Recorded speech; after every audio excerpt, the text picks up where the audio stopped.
Para que la posición pretribulacional sea verdadera, ¿qué se necesita?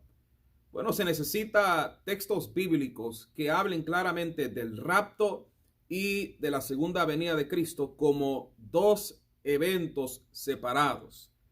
Necesitamos establecer que el rapto de la iglesia y la segunda venida de Cristo son dos eventos distintos. Para esto hay que entender que hay pasajes en las escrituras que inequívocamente hablan del rapto y hay otros pasajes que hablan claramente de la segunda venida de Cristo.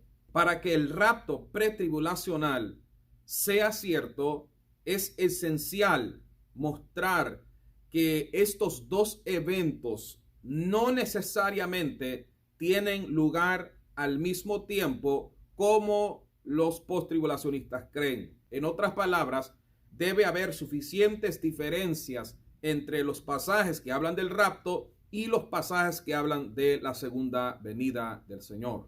Empecemos entonces con la primera diferencia, y es que el rapto se representa como una bendición, mientras la segunda venida de Cristo se representa como juicio. Cuando examinamos los pasajes que hablan del rapto de la iglesia, como por ejemplo Juan 14, 1 al 3, Primera de Tesalonicenses 4, versículos 13 al 18, y Primera de Corintios capítulo 15, versículos 50 al 58, vemos claramente que esta venida de Jesucristo a las nubes tiene el propósito de reunir los creyentes a sí mismo.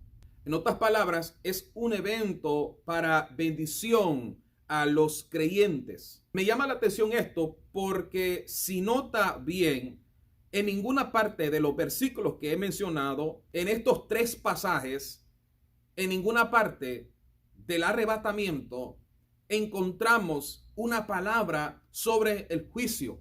No hay nada que hable sobre el juicio en estos pasajes, donde se está hablando del rapto de la iglesia, sino que estos pasajes muestran y describen un evento tan maravilloso para la iglesia, para los creyentes. Compare esto con los pasajes que hablan de la segunda venida de Cristo, la segunda venida de nuestro Señor, y verá que en estos pasajes, los pasajes que hablan de su segunda venida a la tierra, siempre está en un contexto de juicio sobre el mundo incrédulo, el mundo impío. Por ejemplo, si leemos lo siguiente en el libro de Apocalipsis, que se registra la segunda venida de Cristo, dice Juan en Apocalipsis 19, versículo 11 en adelante. Entonces vi el cielo abierto y he aquí un caballo blanco, y el que lo montaba se llamaba Fiel y Verdadero, y con justicia juzga, oiga bien esta parte, con justicia juzga y pelea. Sus ojos eran como llamas de fuego, y había en su cabeza muchas diademas, y tenía un nombre escrito que ninguno conocía sino él mismo. Estaba vestido de una ropa teñida en sangre, y su nombre es el Verbo de Dios. Y los ejércitos celestiales, vestidos de lino finísimo, blanco y limpio, le seguían en caballos blancos. De su boca sale una espada aguda para herir, está hablando de juicio, con ella a las naciones, y él las regirá con vara de hierro, está hablando de juicio, y él pisa el lagar del vino del furor, de la ira del Dios Todopoderoso. Juicio.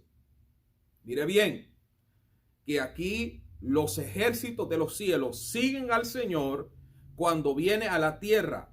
¿Pero para qué viene a la tierra? ¿Para arrebatar a los santos? ¿Para arrebatar a la iglesia? ¿O para arrebatar a los creyentes? No, sino que viene para castigar, para traer juicio. Juicio sobre las personas que lo han rechazado.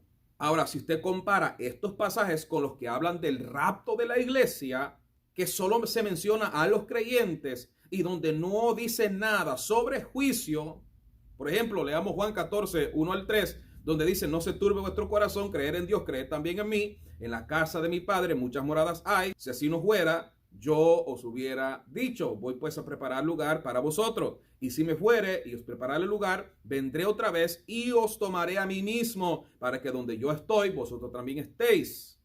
No vemos nada sobre juicio en este pasaje que habla del arrebatamiento de la iglesia.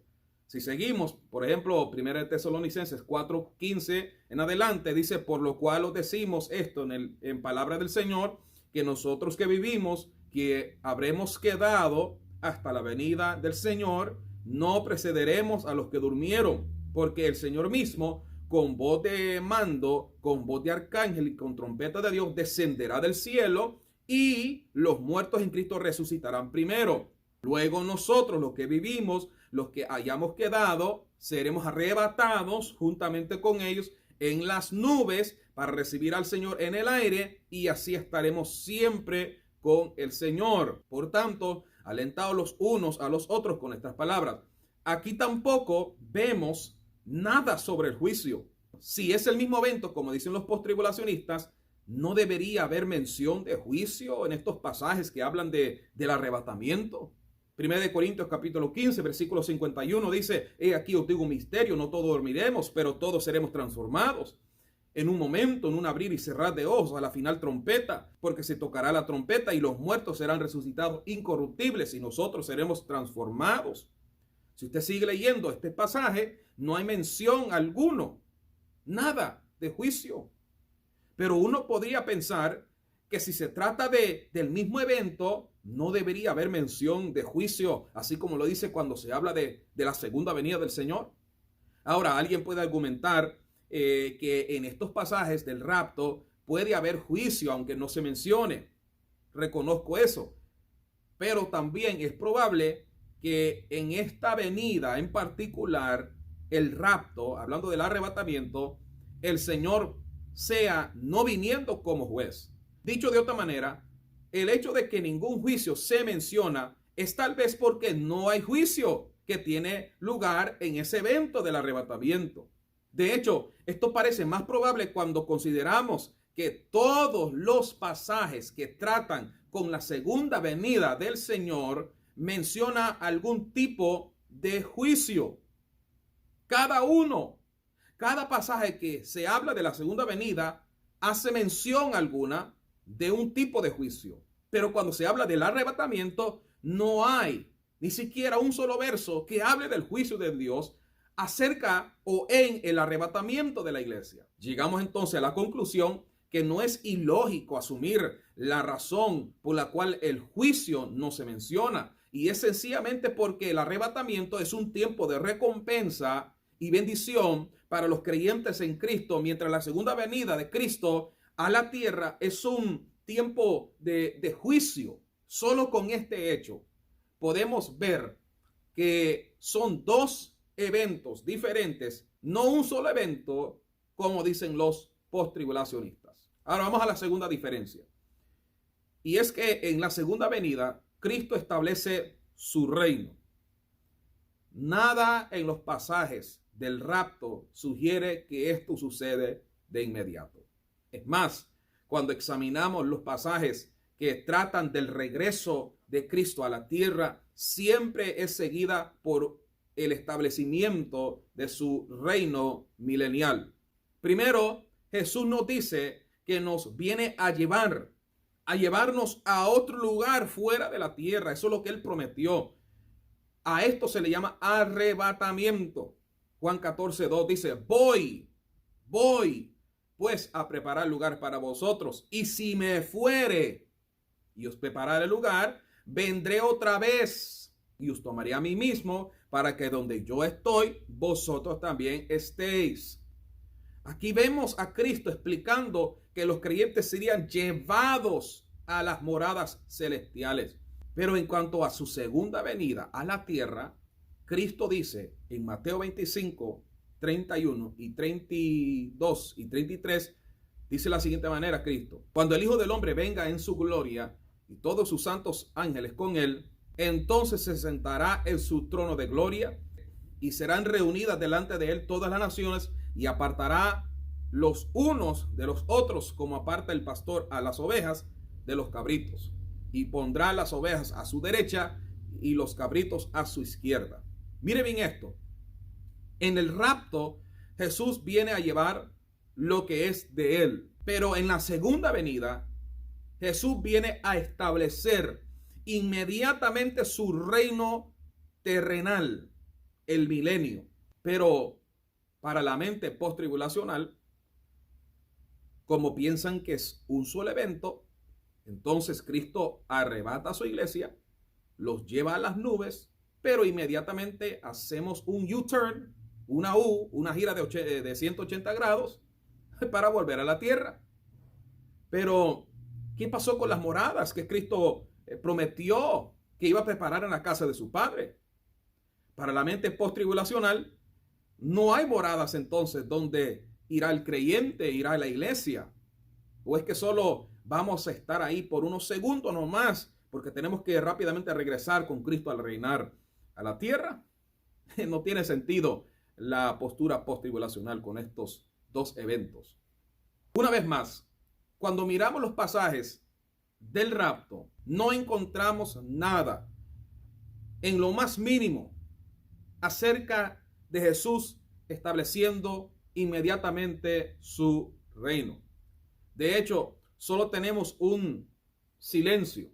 Por lo tanto, la falta de mención de que Cristo establece inmediatamente su reino en estos pasajes acerca del arrebatamiento es consistente con la idea de que hay un lapso de tiempo entre el rapto y la segunda venida. Es decir, que son dos eventos diferentes, como hemos venido enseñando. La tercera y última diferencia es que en el rapto todos los creyentes reciben cuerpos glorificados, mientras no se dice nada sobre esto en los pasajes de la segunda venida. Cuando examinamos dos pasajes que se refieren al rapto, por ejemplo, 1 Tesalonicenses 4, 13 al 18 y 1 Corintios 15, 51 al 58, leemos que los reunidos con el Señor reciben cuerpos glorificados en ese mismo momento. Los creyentes vivos, según la Biblia, serán transformados. Su cuerpo cambiará de ser mortal a inmortal, de corruptible a incorruptible.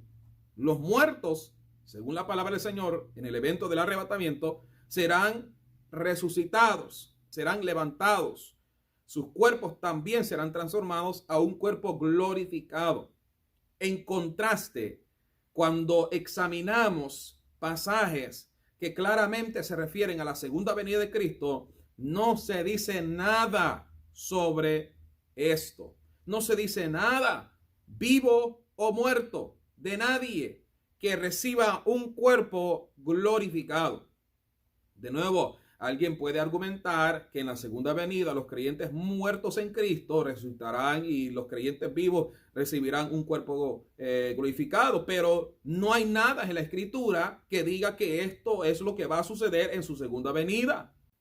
Ahora, quizás algún posttribulacionista diría que si hay resurrección, entonces tiene que necesariamente ver cuerpos glorificados. Este no es el caso, porque Jesucristo resucitó a Lázaro y Lázaro no recibió cuerpo glorificado. Cristo resucitó a la hija de Jairo y la hija de Jairo no recibió un cuerpo glorificado. O sea que si el texto no lo dice, no podemos suponer tal creencia. Lo que sí es cierto es que en el arrebatamiento la Biblia claramente dice que recibiremos cuerpos glorificados. No dice esto cuando Cristo venga en su segunda venida y resucite a los muertos. En consecuencia, no se puede simplemente suponer y asumir que sea cierto cuando no hay un texto claro que lo diga. Que alguien me muestre que en la segunda venida los cuerpos son transformados, los cuerpos son glorificados. No dice. Eso ocurre en el arrebatamiento, pero no hay nada mención de eso en la segunda venida de Cristo. O sea que ahí puede verse una gran diferencia entre los dos eventos. En resumen, basado en la comparación de estos pasajes, de estas tres diferencias que he mencionado, nadie que tenga el entendimiento de las Escrituras llegaría a concluir que el rapto y la segunda venida de Cristo sean el mismo evento. Nadie con sentido común puede decir que ese mismo evento, con las diferencias que hay entre el arrebatamiento y la segunda venida de Cristo. Pensar así es realmente no tener sabiduría de Dios. Volvamos a la pregunta. Para que la posición pretribulacional sea verdadera, sea cierta, ¿qué se necesita? Bueno, se necesita textos bíblicos que claramente hablen del rapto y de la segunda venida como dos eventos separados y diferentes. Dado que hay una serie de diferencias entre los dos eventos, tres que yo he mencionado, el rapto antes de la tribulación no se refuta cuando comparamos los claros pasajes que hablan del rapto de la iglesia con los que hablan de la segunda venida. Nuevamente, el post-tribulacionismo queda refutado. Dios le bendiga.